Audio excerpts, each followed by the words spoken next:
melihat kehamilan ni adalah satu proses yang bermula sejak sebelum hamil. Macam mana persediaan wanita tu untuk hamil, dan seterusnya kepada proses kehamilan ataupun journey tu sendiri dan juga seterusnya. Jadi macam mana, apa nasihat untuk persediaan sebelum kehamilan tu dari segi emosi dan pengurusan stres tu? Okay, sebab tu kita biasa doktor suka nasihat. Saya dekat blog doktor ini pun selalu cakap kita kena rancang kehamilan kita. Biarlah it is a wanted pregnancy. Jangan ada accidental and unwanted.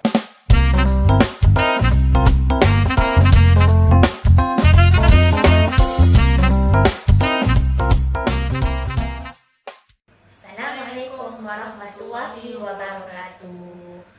Bertemu kembali kita Dalam slot Sepang Anissa. Okey, so minggu ni agak-agak kita nak bincang pasal topik apa tu doktor? Okey, minggu ni kita akan fokus kepada topik yang sebenarnya dia sangat terbular ataupun orang jarang bincangkan lah. Kita nak fokus hari ini kepada topik psikologi semasa hamil. Bagaimana pengurusan emosi dan stres yang boleh mempengaruhi kehamilan, dan kita belajar hari ini bagaimana kita nak overcome ataupun nak atasi jika benda itu berlaku. So topik kita lebih boleh kata stres dan kehamilan. Stres dan kehamilan. Alright. So kalau kita bercakap pasal stres ni, apa sebenarnya definisi stres? Stres ni adalah apabila seseorang tu mentafsirkan sesuatu keadaan tu sebagai satu bentuk ancaman. Kalau dia rasa terancam, itulah stres. Ikut kita punya mind setting. Tapi kalau kita rasa setengah orang diberi situasi yang sama tapi responnya berbeza. Okay, contohnya kalau kata esok ada peperiksaan. Murid A rasa okey, esok ada peperiksaan. Peperiksaan. Okey lah, tak payah nak study, lulus. Kalau tak lulus, tak apa nak macam mana. So dia tak stres. Tapi murid B fikir, alamak esok ada exam. Kalau fail mak marah, tak ada ya Allah, study tak habis lagi. So dia rasa benda tu boleh mengancam dia. So dia rasa tertekan, rasa stres. Itu maksudnya bila dia rasa terancam, itulah definisi stres yang sebenar. Okey, betul tak? So daripada pandangan psikologi ataupun apa yang menyebabkan stres tu berlaku? Okey, macam saya cakap tadi, stres ni apabila seseorang tu mentafsirkan keadaan tersebut sebagai satu bentuk ancaman lah. So jadi kita nak faham stres ni, kita kena faham kenapa Allah wujudkan stres ni. Kenapa? Maksudnya Allah buat stres ni, stres ni sebenarnya dia ada banyak hormon yang berkait dengan stres. Tapi yang majornya ada 3. Ada 3 major stress hormon. Okay? Allah jadikan hormon stres ni penting untuk kelangsungan hidup. Tak ada hormon stres, kita boleh mati. Yes, pentingnya stres. Tapi kalau terlebih hormon stres tu, kita boleh mati. Boleh menyebabkan kematian. Bukannya kau stres kau mati, tak, tapi boleh menyebabkan kematian. Kena faham ayat tu. Okey, so jadi yang pertama, hormon stres yang pertama kita panggil sebagai adrenalin.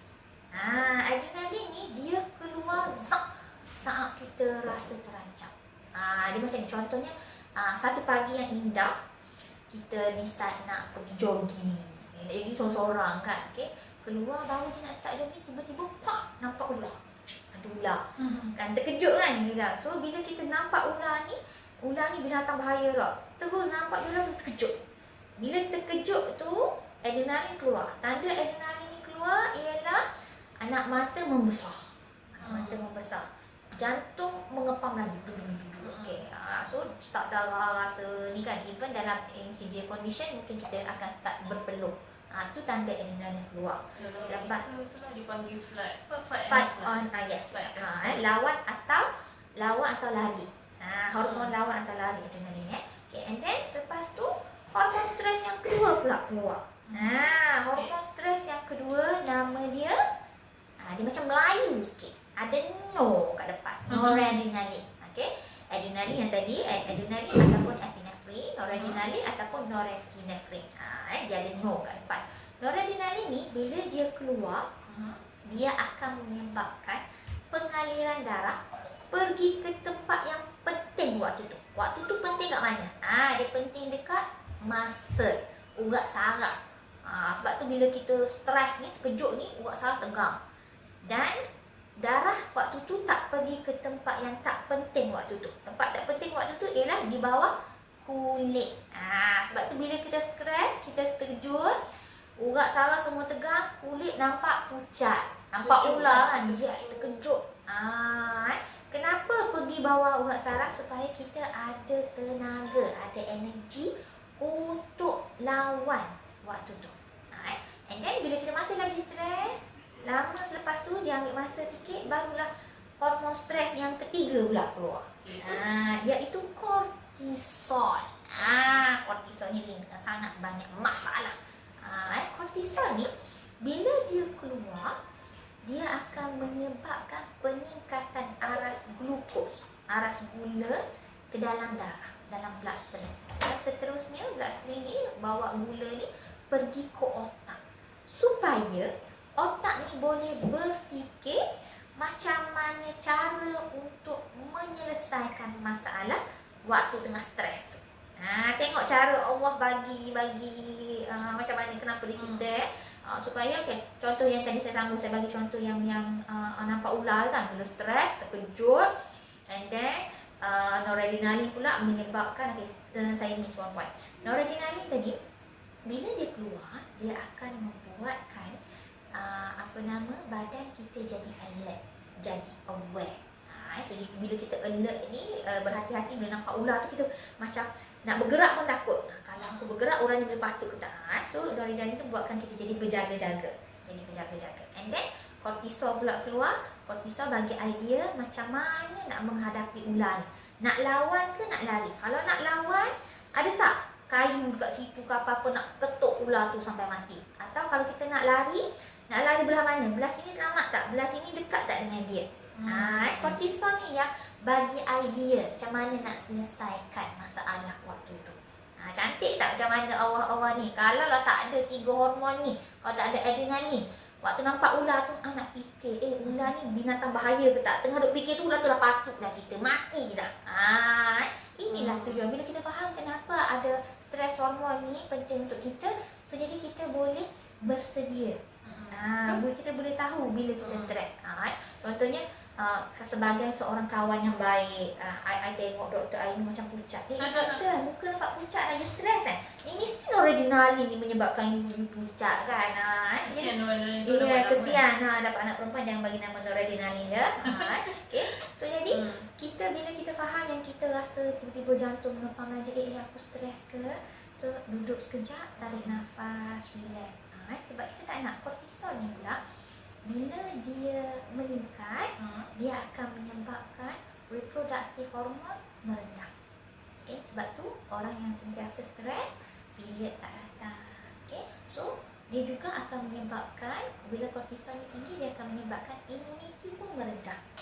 Sebab tu orang yang prolong stres jangka masa panjang, setiap hari dia stres, hari ni bergaduh dengan suami, esok bergaduh dengan jiran, tulak bergaduh pula dengan bos, kaki gaduh. So bila stres jangka masa panjang, mudahlah untuk dia jatuh sakit. Dan juga kortisol ni juga bila dia tinggi, dia akan menyebabkan kita punya digestive system pun ada masalah. So kalau seminggu tak berak, cek balik, adakah anda stres? Tu antara kesan-kesan stres kepada kehidupan kita secara general.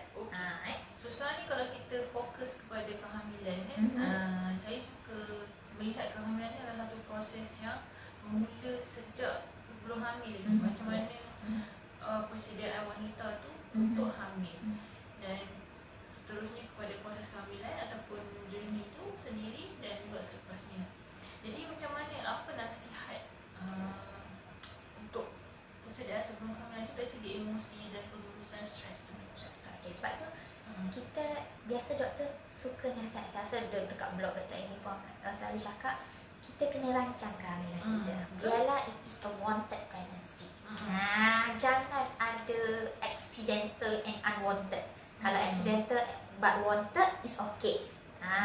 So jadi kalau kita macam accidentally get pregnant, tiba-tiba terus mengandung, bila saat kita tahu kita mengandung tu, kena cepat-cepat ada dalam mindsetting kita, aku dah mengandung, so ini adalah rezeki, so aku kena jaga amanah ni dengan sebaiknya. So jadi bila kita bersedia mengandung ni, proses yang kita kata pengalaman yang berbeza-beza kepada setiap perempuan. Setiap perempuan dan setiap kehamilan. So, mungkin orang yang sama mengandung, tapi banyak kali setiap kehamilan pun berbeza-beza. Ada orang mengandung, dia dapat alahan yang teruk. Ada orang mengandung, dia gemuk, kan, lagi nampak tak cantik, ataupun ada pigmentation, habis kulit tak cantik, hitam. Saya mengandung hidung besar, kulit hitam, memang buruk. Tapi bukannya asalnya cantik kan. Tapi so bila kalau kita kata setengah-setengah wanita tu bila mengandung, dia macam menyalahkan dia punya kehamilan tu, menyebabkan keadaan dia tak berapa cantik. Ataupun macam kalau orang yang alahan teruk, ya Allah, kenapalah anak aku ni menyebabkan aku tak boleh nak makan sedap. Tak boleh, bukan setakat makan sedap, nak makan pun tak boleh, makan muntah. So jadi macam dia menyalahkan anak dalam kandungan. So jadi kita, sebab tu saya cakap tadi, bila kita nak mengandung ataupun kita sedar kita tengah mengandung, terus kena ada mindsetting, Allah nak bagi kita ujian dalam tempoh 9 bulan tu saja. So kita kena terima. Bila kita terima seadanya, apa-apa keadaan pun waktu dalam kehamilan tu, insya-Allah it's okay. Sebab kita tak nak bila kita start rasa ada keluh kesah, kenapa pregnant macam ni apa semua, kita dah start rasa stres tu. Setengah orang dia sedar dia stres, setengah tu dia tak ni kan. So bila when cortisol tu dah dikeluarkan, okay, hormon stres sudah ada, okay, dia apa kesan dia pada bayi dalam kandungan? Pertama, bayi tu boleh jadi terbantuk tumbesaran dia. Kalau dalam istilah medikal kita panggil IUGR baby, intrauterine growth restriction. Okay, alright. Ataupun mungkin juga dia tak terbantuk tapi kurang berat. SGA baby, small gestational age baby lah, maksudnya kurang berat ni lahir mungkin bawah daripada 2.5 kilo. Tu kita kira baby kecil lah. Baby kurang berat badan. Right? Okay. Tu kalau ketika kehamilan. Ada tak kesannya selepas bersalin? Yes, tetap ada. So lepas kita bersalin, kita nak menyusukan anak pula kan. Menyusukan anak ni bagus ya. Bulan 8, bulan Ogos ni adalah bulan penyusuan susu ibu. Okay, alright. So memang bagus lah, breast milk is the best untuk baby lah. Okay, makanan terbaik bayi ialah susu ibu. Okay, tapi ada keburukan tak? Ada risiko tak sekiranya ibu yang menyusukan anak dia stres? Ada. Yes. Bila ibu yang menyusukan ni dia rasa stres, dia akan keluarkan kortisol. So kortisol ni dia boleh pas kepada bayi yang disusukan tak? Dia ada. So kita panggil second hand effect of the cortisol. So ibu yang stres, bila dia menyusukan anak dia, kortisol tu boleh masuk dalam breast milk. Kesan dia apa? Baby tu mungkin akan ada sedikit masalah temperament lah. Mungkin dia fasi asyik menangis je. So jadi ibu tak nak bagi anak menangis, tak payah susukan dengan susu ibu ke? No, okay. Itu research. Tapi based on research memang ada.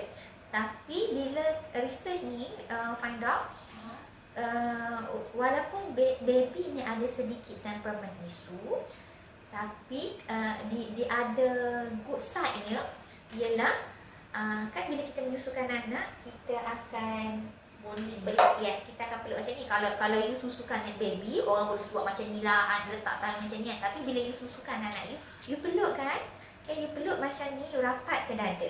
Okay, bila rapat ni, jantung anak ni selari dengan mak. Dia rasa, which is the familiar sound waktu dia dalam rahim kan. Okay, so bila you peluk ni, ada bonding. Ada bonding.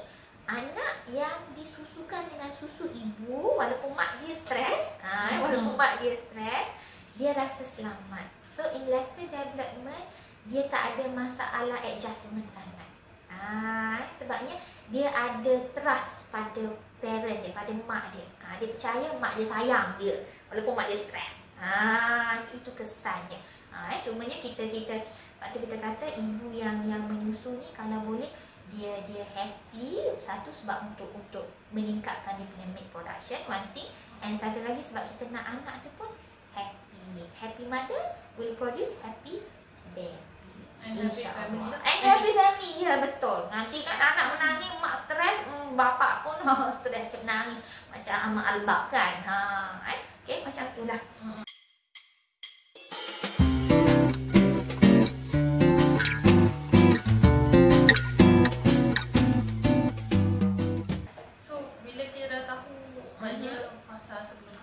kehamilan dan selepas kehamilan, saya mungkin nak lebih elaboration atau penerangan tentang yang perbezaan orang kata baby blues, postpartum blues, postpartum disorder atau depression, ataupun yang popular lah word yang kita selalu guna dalam masyarakat ialah meroyan. So apa perbezaannya? Okey, dia macam ni. Kita ibu selepas melahirkan anak, melahirkan bayi, sakit kan proses kelahiran ni. Kita kata tak adalah yang langsung tak sakit, tak adalah, tak wujud lah, very miracle lah kalau betul ada kan, pakai apa benda kalau ada kan. Setiap kelahiran tu memang akan sakit. So jadi badan selepas melahirkan dia dalam proses healing process, tengah recovering kan. Okay, so jadi setiap ibu yang melahirkan anak dia akan ada fasa kita panggil baby blues. Baby blues ni dia rasa macam kita akan ada slightly ada perasaan macam kenapa anak menangis, kita akan rasanya terutama sekali yang ada baby time. Yes. Fussy baby, difficult baby. Ada colic, yes, baby kembung. So jadi kita is normal untuk rasa macam ya Allah, akan kita kata macam ada mengeluh sedikit, is normal. So kita sebab tu ibu yang melahirkan anak, kita tak galakkan untuk dia berpantang seorang-seorang. Postpartum tu seorang-seorang. Yes, postpartum tu kita anak dia kena ada juga penjaga. Sama ada mak mentua ke, mak dia sendiri ke, ataupun suami dia sendiri pun, at least one caretaker. Sebabnya bukan apa, sebab kita nak bagi peluang ibu ni, memanglah ibu nak menyusu apa semua, bagi peluang untuk dia berehat. Penting, yes, penting sebab bila ibu ni nak tidur, anak ni kena orang lain lah yang tolong jagakan apa semua. So bukannya kita kata dia berpantang tu, bila anak dia tidur dia kena pergi masak, bila anak dia tidur dia kena pergi basuh baju, basuh pinggan, pergi buat tu buat ni, ataupun pergi jaga anak dia lain pula. So no, so kita kena bagi peluang kepada ibu yang selepas melahirkan ni untuk berehat yang cukup supaya dia dapat recover dengan cepat lah. So kita tak nak daripada baby blues ni, kalau dia tidak diberi attention, diberi perhatian, kita tak tolong dia untuk dapat rehat cukup, dia boleh bertukar, dia boleh transitionnya ke meroyan tadi lah, postpartum disorder. Bila start meroyan, nak tahu bezakan baby blues dengan meroyan ni, dengan postpartum disorder, dia akan start rasa ignore totally anak dia menangis, tak ambil, dia tak nak pegang anak dia, even sampai tahap rasa nak ambil anak, nak baling ke dinding. Kalau yang ada severe tu rasa macam nak baling, ataupun dia tak ambil baling tapi dalam bayangan dia nampak ni. So dia memang benci pada anak dia sendiri. Kenapa kau lah menyebabkan aku ni buruk macam ni, teruk kat bawah, koyak banyak, dia dah start. Ibu memang dia tak ni lah. Biasanya dia akan bermula baby blues, ada sedikit-sedikit dia akan develop menjadi ni lah. Sebab tu kita kata perlu ada bantuan sokongan daripada ahli keluarga yang lain. Kena pastikan ibu ni nak dapat makan makanan yang berkhasiat, bukannya makan ikan masin je kan. Dapat rehat yang cukup, makan makanan yang berkhasiat. Tu penting tempoh. At least 44 hari. Tapi ada perempuan dia perlukan tempoh yang lebih panjang, bergantung. Jangan compare, Allah ni gini, ni sekejap, ni Tak, dia kena faham suami-suami, mak mentua, mak-mak. Okey, dia setiap orang tu dia ada experience berbeza-beza. Luka pun berbeza-beza kan. So jangan bandingkan. Kita offer help sahaja. Okey, lebih kurang macam itulah. Jadi kalau untuk kita atasi lah macam persediaan bagi mereka yang nak mengandung ataupun kehamilan tu sendiri dan masa tu kan, maksudnya sebab itu apa yang boleh dibuat lah atau langkah-langkah yang kita boleh buat untuk mengatasi ataupun mengelak stres. Okey. Kita one thing tu ayat yang common lah, practice healthy lifestyle. Okey, kena ingat bila kortisol tadi keluar apa semua ni, salah satu cara untuk kita betulkan balik mood kita, the easiest way ialah by exercise. Exercise. Kenapa saya kata exercise paling cepat nak solve this problem? Sebab bila kita exercise ni, dan exercise pula sebenarnya kita galakkan buat pagi. Kenapa? Alright. Exercise pagi. Bila kita exercise, dia akan mengeluarkan dopamine. Dopamine is one of the happy hormone. Kalau bercakap pasal happy hormone, dia banyak. Ada oksitosin apa semua. So kita just nak fokuskan dopamine. The easiest way untuk keluarkan happy hormone ni, dopamine ni, ialah melalui exercise. Tapi bila kenapa saya kata kena buat pagi? Sebab dopamine ni, bila kita exercise, dia keluar dopamine ni, bila lama sikit dia akan keluar pula noradrenaline. Noradrenaline is one of the stress hormone kan. Okay, kenapa dia keluar bersama tu? Fungsinya adalah untuk awaken the body, nak bangunkan supaya kita rasa cergas, kita rasa sihat kan. Okay, so kalau katakan kita exercise ni tengah malam, bila keluar sepatutnya malam tidur kan. Okay, so jadi bila dia kejutkan badan, keluar noradrenaline ni, dia akan jadi alert, jadi berjaga-jaga. Sebab tu macam dah keluar banyak sangat noradrenaline, tak boleh tidur pula lah. Jadi masalah tak boleh nak tidur apa semua. So jadi kacau lah pula you punya next day, next cycle apa semua. So that's why nak exercise, kena exercise pagi. So kalau ibu mengandung, buatlah antenatal exercise. Benda yang simple, tapi sebabnya kita nak biar momentum tu ni. Bukannya flat sajalah, supaya kita rasa cergas, kita rasa happy. Kita nak dapatkan inilah. The easiest way-nya ialah exercise. Tak perlulah buat yang hectic sangat. Okay. And then paling-paling ni kita punya acceptance lah. Bila kita ada hubungan baik dengan Allah. Penting lah. Maksudnya kita bila solat, kita jaga emosi kita pun sentiasa tenang. Solat pun is a form of exercise.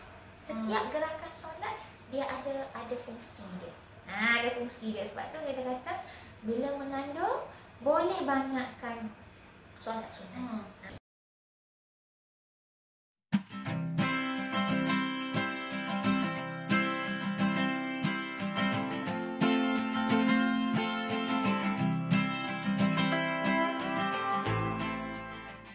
So bila kita solat ni, sebenarnya minda kita berada dalam gelombang alfa. Kalau kita bekerja, kita tengah fokus, kita alert, minda kita berada dalam level beta, kita kata. So jadi bila kita solat, kita akan jadi relax. So minda kita di dalam gelombang alfa. So which is baguslah, kita rasa tenang, kita rasa macam semua benda ada penyelesaiannya. Sebabnya yang penting pergantungan kita kepada Allah tu ada. Allah yang meregulatekan semua benda, meregulatekan masa. Okay, right. Jadi seterusnya bila bercakap tentang stres di kalangan ibu hamil dan sebagainya, kita boleh nampak sebenarnya bila lepas wanita tu lahirkan anak, ada yang contoh bila mana berlaku kehamilan tu, dan kehamilan tu adalah kehamilan yang disertai ataupun ada elemen stres. Contoh elemen stres daripada suami, keluarga dan sebagainya. Dan masalah kehamilan berlaku seterusnya kepada kelahiran itu sendiri, yang mana kadang-kadang ada yang bermasalah. Jadi ibu yang mengandung dia boleh menjadi distant daripada anak yang dilahirkan, ataupun dia rasa anak tu lah penyebab kepada masalah-masalah yang dihadapi semasa mengandung. Dan seterusnya, ada yang mana wanita tu dia rasa macam tu, dia akan menyebabkan dia sampai ada yang tak boleh ingat dan sampai tak boleh eja nama anak yang dia ada masalah ketika hamil tu sendiri. Jadi apa pendapat puas? Alright, okay. So sebab tu macam yang saya cakap tadi lah, kita kena plan our pregnancy. So kita atau kalau accidental pun kita mesti wanted pregnancy. Okay? Anak yang kita kandungkan tu adalah anak yang kita ingin dia lahir ke dunia ni. Okay? So bila kita mengandungkan anak tu, sebenarnya dia dah start bonding. Sebab kenapa kita kata start bonding? Bila jantung kita, anak kita is the most familiar sound. Bunyi jantung ibu adalah bunyi yang paling familiar kepada bayi, boleh menenangkan dia. So waktu dalam rahim tu, anak boleh rasa kasih sayang ibu. Sebab tu kita kena bercakap dengan anak, kita kena usap perut kita dengan suara yang menenangkan. So jadi bila sentiasa bercakap, sentiasa communicate dengan anak ni, anak lahir dia dah familiar dengan bunyi mak dia, dengan bau-bauan mak dia. Tapi kalau waktu mengandung tu kita dah tak nak terima dia. I hate this pregnancy. Aku benci anak yang aku mengandung ni. Kenapalah tanya aku tengah busy macam ni, tengah sambung belajar, tengah serabut dengan kerja, tiba-tiba kau nak ada dalam perut aku, menyebabkan aku lawyer tu, aku tak boleh makan tu, tak boleh ni, aku letih, aku pening, apa semua, menambah penyakit, menambah derita aku. So anak tu sendiri boleh rasa mak dia tak sayang, tak perlukan dia. Which is bila lepas dia lahirkan, mak dia still lagi tak sayang anak ni. Tak sayang anak ni. Bila kita kata tak sayang anak ni, dia zahirkan dalam bentuk perilaku, which is tak nak pegang anak dia. Ada saya pernah, patient saya ada yang lepas bersalin, dia tak nak pegang anak dia. Dia tak nak pegang, dia tak nak susukan. Sebab tu refer pada saya pernah, saya ada satu kes, dia doktor telefon, okay Ezzy, ada satu kes nak refer, seorang ibu ni dia tak nak susukan pun anak, tak nak susukan anak dia, macam pelik. Padahal tu bukan which is memang bukan anak pertama dia. So jadi saya ambil kes ni, saya pergi, rupa-rupanya dia ada isu lain lah. Saya tak ceritakan detail kat sini kenapa, tapi dia ada isu lain. So bila kita develop, kita cari apa sebenarnya masalah ibu ni, okay, kita kena saya rupanya ada isu medical lah, which is dia dapat develop from previous experience dia lahirkan anak, itu yang menyebabkan dia jadi traumatized. Memang bukan salah ibu ni, kes ni bukan salah ibu ni, saya tak cerita detail. Tapi lepas kita kenal pasti apa punca sebenar keadaan ibu tu jadi macam tu, ibu dia menangis waktu tu juga. Dia ambil anak dia, dia peluk dan dia susukan. Which is saya sama pun rasa macam nak menangis sama, sebabnya kita bila kita kenal pasti punca sebenar, dia boleh terima anak dia boleh pegang for the first time, dia peluk dan dia susukan for the first time. Okay. Jadi bila dia peluk, pegang, mulut dia start sebut alhamdulillah. 2 bulan lepas tu saya jumpa balik, alhamdulillah memang perubahan yang banyak. Dia memang sayang anak dia, dan anaknya dia punya growth lepas tu memang dah belum okey lah, which is sebelum tak ada masalah sedikit lah. Tak ada, kata penting untuk ibu ada bonding dengan anak dia. Kena ada bonding, dan bonding tu bermula daripada alam rahim lagi. Even lepas bersalin pun kita kena peluk, pegang. Yalah, bila menyusukan anak, dia akan pegang, pegang rapat ke jantung. Rapat ke jantung, anak dengar apa semua. Sebab tu kalau baby yang pramatang pun, kita advise dia buat kangaroo cat. Kangaroo cat is dia letak anak dekat atas dada, jantung anak dengan jantung ibu selari. And kalau boleh janganlah alas dengan kain, so kena buka sikit lah, dia kena skin to skin. Itu cara untuk dia meregulatekan suhu badan baby dan meregulatekan jantung dia. Sebab baby ni dia rasa tak selamat, tak sama bila lahir ni, tak sama alam dunia ni dengan alam rahim. Sebab tu penting untuk ibu ni tenangkan anak dia sendiri. Ibu je yang boleh tenangkan anak dia sendiri. So sebab tu bonding is very critical, very important. Okay. So setakat yang saya boleh simpulkan adalah daripada segi persediaan emosi dan pengurusan stres, sebelum kehamilan, semasa kehamilan dan selepas kehamilan sangat penting untuk wanita. Dan terbaiknya ialah jika anda mengalami ataupun merasai kemungkinan stres itu berlaku, untuk mendapatkan perhatian pakar. Penting untuk seek help, kena cari bantuan. Sebab penting orang perempuan ni cara dia menangani stres tak sama dengan lelaki. Lelaki kalau dia stres, dia buat hobi dia. Dia more on physical. Dia express secara physically express. Tapi orang perempuan dia kena express through emosi. Dia kena bercerita, kena luahkan. Yes, perempuan memang suka bercakap kan. So dia kena luahkan. So bila ni penting untuk cari orang yang dipercayai lah. Kalau ada kawan baik, cerita pada kawan baik. Tapi kalau sekiranya kawan baik tak boleh nak offer help, you seek from expert lah. Expert daripada kaunselor ke, kaunselor biasa ada di hospital lah. Boleh seek FPPKN ke apa semua. Penting untuk dapatkan hikmat kaunseling. Jangan pula pergi share dengan orang yang memang kaki bawah, kan tak pasal-pasal dia pergi heboh, lagi stres kita. Ataupun dekat Facebook kan banyak. Yes, pun ada. Ya, KRT pun nak luahkan KRT pun macam lagi stres. Kalau for fun nak read is okay, tapi jangan sampai you sendiri jadi stres sebab baca KRT tu. No lah. Alright. Okay. Jadi saya rasa sampai sini sajalah untuk topik pengurusan stres. Yang penting sihat, kita kenal pasti yang kita ni stres atau tidak. So bila kita identify kita tengah stres, penting untuk berehat seketika, ada me time, tarik nafas, cuba bertenang, ada masa untuk diri sendiri penting, and then you luahkan. Penting kan, sebab kadang-kadang tu dengan cara meluahkan pun dah boleh lega. Jangan simpan sendiri. Terus simpan ni yang menolong meletup kan. Bila gunung berapi tu simpan tu yang jadi penyakit. So kita tak nak lah macam tu. Alright? Okay. Jadi itu saja untuk topik kali ini. Jika ada sebarang cadangan, komen, kritikan yang membina, boleh tulis di komen.